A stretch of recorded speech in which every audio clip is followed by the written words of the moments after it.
Eu moro já em Santa Cruz já há algum tempo, 5 anos mais ou menos, mas eu morava no interior do Amazonas. Agora eu estou morando aqui no Rio já faz uns 5 anos mais ou menos, aqui em Santa Cruz mesmo.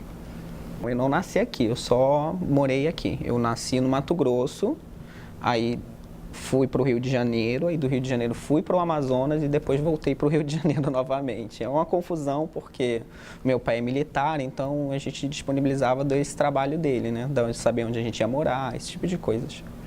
Foi uma experiência assim incrível. Eu tenho que dizer que no começo eu tive um pouco de receio, né? Porque eu tinha saído do Rio de Janeiro, fui para uma cidade do interior do Amazonas, não era Manaus propriamente dito, era uma cidadezinha chamada Tabatinga, que no começo eu tive um pouco de dificuldade de me entrosar com as pessoas, até mesmo por causa do meu sotaque, porque eu era uma pessoa diferente, conhecia coisas diferentes, mas depois de um tempo eu acabei me acostumando com o lugar, acabei me acostumando com a cultura, acabei levando disso para minha vida. Foi uma experiência assim maravilhosa, ainda bem que eu pude participar dessa experiência, pude conhecer o Amazonas, pude conhecer o Mato Grosso, pude conhecer lugares que eu muito jovem, que me proporcionou uma visão de mundo diferente da que eu teria se tivesse ficado só no Rio de Janeiro.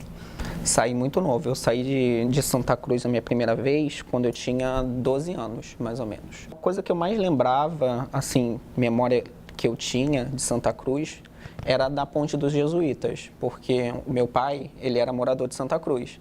Então a gente sempre costumava visitar bastante patrimônios da cidade e eu gostava muito da Ponte dos Jesuítas, eu gostava de visitar, gostava de ir. Então é uma lembrança muito agradável que eu tenho de Santa Cruz, de que é visitar os patrimônios da nossa cidade e do nosso bairro. Claro que, como eu era criança, eu tinha uma mentalidade muito diferente de uma Santa Cruz. Para mim, Santa Cruz era lindo, estava tudo muito certo, tudo acontecia muito bem. Mas assim que eu voltei um pouco mais velho, um pouco mais vivido, um pouco mais intelectualmente formado, eu pude perceber algumas coisas que não eram exatamente aquilo que eu imaginava.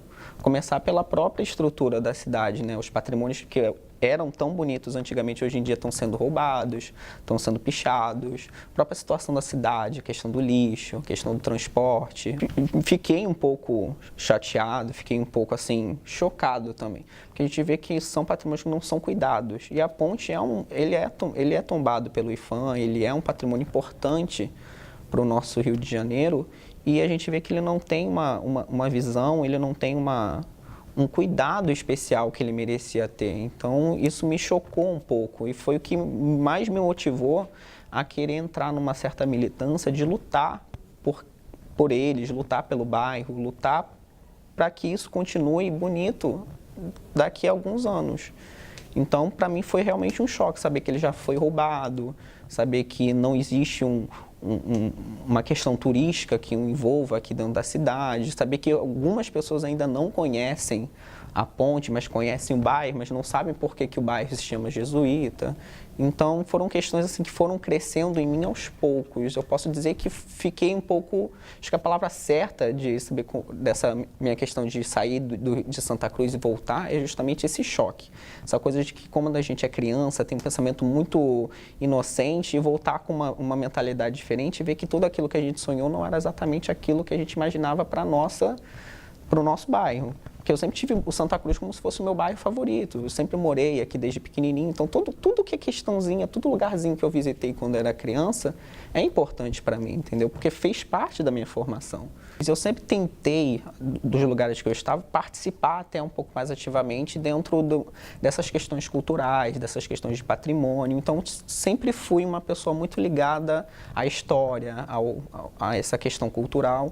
Então, mesmo sendo muito jovem, eu não sei se por culpa dos meus pais, que sempre incentivaram muito isso, ou dos meus tios, que também são formados em história, que são militantes dessa área, fui muito influenciado. Então, sempre, todo lugar que eu ia, independente de Mato Grosso, Amazonas, Rio de Janeiro, eu sempre tive um interesse muito grande em estudar o bairro que a gente está, porque eu acho que o cuidado começa de onde a gente está. Não adianta a gente querer fazer um projeto para modificar um país se a gente não começa a modificar de onde a gente mora, o território onde a gente está.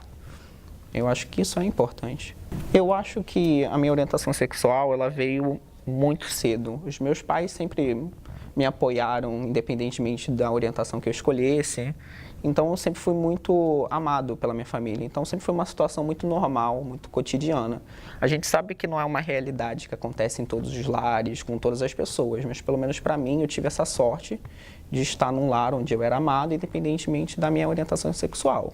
Eu me descobri gay, mas assim, me descobri não no sentido de, tipo, eu acho que eu sempre fui gay, mas assim, quando eu bati no peito e quis lutar por essa minha militância, lutar, dizer que realmente a gente tem que buscar nossos direitos, foi quando eu estava na faculdade mesmo, que eu tive a oportunidade de fazer a faculdade da Cândido Mendes aqui em Santa Cruz. E foi uma oportunidade, assim, para mim, que não tenho nem palavras para descrever, porque foi uma coisa muito importante para mim, foi um sonho realizado, né? Eu sempre quis estudar história, eu sempre estava dentro da história e eu pude participar dessa história dentro de uma faculdade que estava dentro do meu bairro, o que facilitou toda a minha vida, porque eu ia a pé para a faculdade, eu podia estar indo na faculdade a hora que eu quisesse, então foram coisas que só me facilitaram. Então, a questão da minha orientação sexual não mudou em nada a minha posição. Eu sempre fui uma pessoa politicamente correta, sempre achei que a gente deveria lutar por direitos iguais. Eu acho que a faculdade só me encheu mais ainda, ela só deu mais lenha para que esse meu sonho, esse meu fogo de sempre estar buscando por luta, por militância, crescesse mais em mim. Então, meu pai, ele era militar da aeronáutica, né? Hoje em dia ele já é aposentado. E a minha mãe, ela é dona de casa. Ela não concluiu o ensino fundamental para poder cuidar dos irmãos e, posteriormente, para cuidar de mim e dos meus outros 2 irmãos. Eu, na verdade, fui o segundo da minha família a conseguir um diploma de ensino superior. E foi sempre uma grande surpresa. Os meus avós, todo mundo ficou muito emocionado, ficou muito orgulhoso, né? Porque a parte da minha família que está do Mato Grosso é pessoal mais ligado a questões agrárias, são pessoas que sempre trabalhavam em fazendas. Então, para eles ter um sobrinho, um neto formado em história sempre foi uma questão de muito orgulho. E a minha família sempre teve essa questão de que o estudo era a única salvação para a gente que é, digamos, pobre, que vem de cidade pequena. Então, eles sempre incentivaram que o estudo é a única forma da gente conseguir ter aquilo que a gente sonha, de ter aquilo que a gente quer. Então, sempre batalhei muito, sempre estive estudando, me dedicando sempre ao máximo para valorizar o dinheiro que meu pai desempenhava em cima de mim, para valorizar a minha família, para me valorizar também. Foram coisas assim que eu acho que sem a minha família mesmo me apoiando, sem ele estar sempre ali no meu lado, meu pai, minha mãe, dizendo que você consegue, que você é capaz, eu acho que eu não conseguiria chegar onde eu cheguei hoje. As pessoas hoje em dia, elas têm um preconceito de tratar o homossexual, o transexual, ou seja, a família LGBT por um todo, de uma maneira estereotipada. Como se você fosse gay, você não fosse capaz de se formar em história. Se você fosse trans, você não é capaz de se formar em pedagogia. São coisas que eu acho que estão entranhadas na nossa sociedade de uma certa maneira, que são difíceis de saber como esses dois extremos podem estar interagindo. Porque hoje em dia a gente sabe que existe o preconceito, a gente sabe que existe essa barreira, principalmente tanto para aquelas pessoas de orientação sexual, seja ela qual for, de periferias, quanto para aquela que está academicamente. Porque eu estive em uma faculdade onde a gente contava no dedo quantos homossexuais assumidos nós tínhamos. E, de certa maneira, a gente sofria uma certa barreira com relação a alguns alunos e com relação a alguns discursos que a gente deveria ou não fazer parte. Então, sempre foi uma questão para a gente de ter que lutar, de ter que se defender, quando, na verdade, deveria ser uma questão normal, deveria ser uma questão tratada pela sociedade de maneiras iguais. Por exemplo, eu vim andando daqui para a faculdade e teve uma mãe que já tinha um filho que pulou para o outro lado da rua. São coisas pequenas, sabe, que vão acontecendo, que fazem com que a própria militância se deprima, porque é uma sociedade cruel, uma sociedade que machuca, é uma sociedade que te agride de várias maneiras. Então, eu acho que, pelo fato de existir esse tipo de agressão, eu acho que por isso que algumas pessoas tendem a ser mais oprimidas no canto, não querem se assumir ou não querem bater no peito e dizer, olha, eu sou gay, vou lutar, isso não estou achando certo, entendeu? Eu pelo menos penso assim, eu posso estar tendo uma visão assim muito utópica de toda essa questão, porque é uma questão muito séria, não dá para ser debatida assim de um ponto de vista somente meu. Mas eu acredito seriamente que a principal questão toda seja na educação. Eu acho que a gente tem que começar a plantar essa semente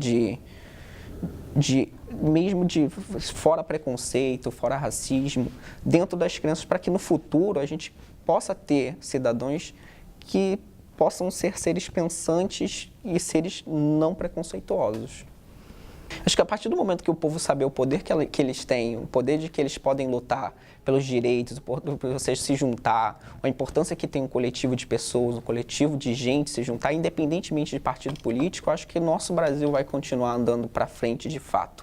Porque enquanto as pessoas estiverem muito presas a concepções de partidos tradicionais, tanto partidos de direita quanto partidos de esquerda, elas ficam muito presas a um certo mundo que é dentro de uma bolha política. Então, tipo, ou você é de um lado ou você é de outro. Eu nunca, graças a Deus, assim, posso dizer graças a Deus, né? Mas eu acredito, eu nunca sofri nenhum tipo de agressão vinda de igreja ou de qualquer tipo de religião. Mas a gente sabe que existe porque, né, tem documentários, tem gente falando sobre isso, tem vídeo nos YouTube mostrando como é que esse tipo de coisa acontece. Eu acredito que, assim, a pessoa pode ter a religião que for, mas que não pregue a agressão e não pregue ao preconceito. Porque eu acho que se você está tendo uma fé que é dirigida a alguém espiritualmente maior do que você, no caso Deus, eu acho que é um pouco um pensamento retrógrado você estar pregando uma coisa que defende ao ódio, defende o preconceito. E a gente sabe que muitas vezes a religião ela dá a entender que não é tão favorável aos homossexuais, a essas questões dos transgêneros. Então, sempre fiquei muito assim à margem dessa coisa da religião. Eu acho que sempre respeitei cada um com a sua religião e eu também nunca procurei me interagir em debates com relação à religião, porque eu acredito que seja uma coisa de cada um. Acho que cada um realmente tem esse direito de ter a religião que tem, cada um tem o direito de ter a fé que tem, mas eu realmente tenho que falar sobre isso. O nosso bairro, ele é um bairro que a gente pode dizer assim, ele é muito rico, mas ele tem um problema que é a falta de consideração dos próprios moradores. E eu acho que as pessoas têm que focar um pouco mais dentro do bairro do que procurar fora do bairro. Muitas vezes a gente tem coisas acontecendo interessantes no nosso bairro, tem muitas vezes que o nosso bairro proporciona atividades culturais interessantes que a nossa própria sociedade como um todo e a nossa própria população santacruzense às vezes não valoriza isso. Então, o que leva o governo a ter cada dia mais um distanciamento, porque se a população não procura, o governo não dá. Então, a gente fica cada dia mais esquecido. Eu acho que o maior problema de Santa Cruz é o esquecimento. Nós somos um curral eleitoral grande, nós somos um bairro historicamente bonito, nós temos todo um aval para ter toda uma assessoria cultural que nós não vemos. Nós vemos gente andando pela rua que não sabe o que é o Marco 11, que fica aqui na frente, nós não sabemos o que é a história de Santa Cruz, não sabemos absolutamente nada. As pessoas ficam dentro de um mundo totalmente diferente. Eles acham que a história do Rio de Janeiro está toda focada na Zona Sul, que o museu, a cultura, o teatro que você tem que procurar ou é na Zona Sul ou na Zona Norte. E a Zona Oeste não tem nada. A Zona Oeste não, quando na verdade nós temos, só não temos a visibilidade e não temos a procura necessária para isso. E não temos também nem a assistência, porque até, às vezes quando acontece é um evento pequeno, é para poucas pessoas, é uma coisa que funciona, daqui a cada 5 meses, uma coisa que acontece, hoje está acontecendo na lona cultural, não está acontecendo no centro. Então, fica uma coisa meio assim, mas o nosso bairro ele tem os defeitos dele? Tem, mas ele também tem as qualidades. O ruim do morador de Santa Cruzense é ele querer só focar nas coisas ruins e não querer focar nas coisas boas. Eu acho que a própria população de Santa Cruz passa por esses tipos de trâmites aqui. Por isso que eu falei, não quis generalizar, mas assim, eu particularmente como pessoa, como LGBT, como pessoa gay de Santa Cruz, nunca sofri uma agressão fisicamente direta. Mas a gente sabe que a agressão ela não parte somente de uma coisa física. A gente pode ser na indiferença, pode ser verbalmente, pode ser através de bullying, de cyberbullying. Então, são questões complicadas. Aqui na faculdade, eu só lembro de ter passado por uma situação ruim com relação até mesmo ao cyberbullying, que as pessoas estavam comentando ao meu respeito e eu vinha para a sala de aula sem saber o que realmente estava acontecendo. Aí depois soube realmente o que estavam falando, que eu estava vindo com roupas coloridas para me jogar em cima de rapazes e etc. Mas sobre essa questão do esquecimento, da questão cultural de Santa Cruz, eu acho que eu não posso jogar toda essa culpa em cima do governo, apesar dela ter a maior parte disso. A gente tem que ter um consenso de que a nossa população de Santa Cruz, ela ainda não sentou para pensar quais são os benefícios e quais são as consequências de que não cuidado dos patrimônios, não cuidado da história pode trazer para o bairro. Eu acho que não foram questões que foram apresentadas para a população. Porque uma coisa é a gente falar isso para o meio acadêmico, para o meio de pessoas intelectuais. Outra coisa é você ir, por exemplo, para o Morro do Chá e apresentar uma ideia dessa de cultura, de trazer história, para alguém que nunca teve dentro desse meio, para alguém que não conhece. Então, é um pouco culpa da população, mas também é um pouco do governo, porque há sempre reclamações vindas para os vereadores. Olha, está faltando isso. Há sempre um maquiamento quando a gente se trata de questões não só de Santa Cruz, eu digo, mas de uma zona oeste por um todo. A gente pode contar no dedo quantos eventos de grandes proporções tiveram na zona oeste com relação à cultura. Eu digo assim, teatro, sarau de poesia, esses tipos de coisa que a gente não vê acontecendo por aqui na Zona Oeste, mas acontece a cada 2, 3 dias lá na Zona Sul, em qualquer lugar que seja. Então, às vezes a gente pode parar para pensar, mas é uma região de proletariado, é uma região que não tem estrutura, mas na verdade nós temos, esse é todo o problema.